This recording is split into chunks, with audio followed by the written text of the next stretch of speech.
بسم اللہ الرحمن الرحیم۔ قال النبی صلی اللہ علیہ وسلم افضل الجہاد من قال کلمۃ حق عند سلطان جائر۔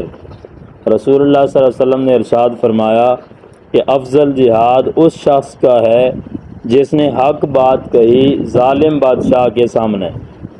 اس لیے کہ جب دشمنوں کے ساتھ جہاد کیا جاتا ہے تو اس میں بچنے کی بھی امید ہوتی ہے اور شہید ہو جانے کا بھی خوف ہوتا ہے، لیکن جب کسی ظالم بادشاہ کے سامنے حق بات کہنی ہو تو وہاں جان کے جانے کا ہی خوف ہوتا ہے، وہاں بچنے کی امید کم ہی ہوتی ہے۔ اس وجہ سے یہ اس کو افضل جہاد فرمایا گیا۔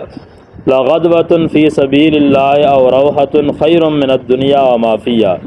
اللہ کے راستے میں ایک صبح یا ایک شام کا لگانا دنیا و ما فیہا سے بہتر ہے، کیونکہ اللہ کے راستے میں لگائے ہوئی صبح اور شام کا ثواب ہمیشہ رہے گا، اور دنیا اور جو کچھ اس میں ہے سب کچھ ختم ہونے والا ہے، فنا ہونے والا ہے۔ اس حدیث کا شان ورود یہ ہے کہ رسول اللہ صلی اللہ علیہ وسلم نے صحابہ کی ایک جماعت کو جہاد میں بھیجا تو ایک صحابی پیچھے رہ گئے۔ انہوں نے ظہر کی نماز پڑھی، پھر اس کے بعد گئے تو رسول اللہ صلی اللہ علیہ وسلم نے پوچھا تم پیچھے کیوں رہ گئے؟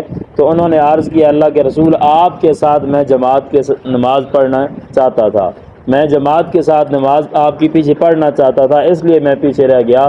تو رسول اللہ صلی اللہ علیہ وسلم نے اس موقع پر فرمایا کہ یہ میرے پیچھے بھی نماز پڑھنا اس سے بہتر یہ کہ تم جہاد میں چلے جاتے۔ جہاد کی بہت بڑی فضیلت ہے۔ وآخر دعوانا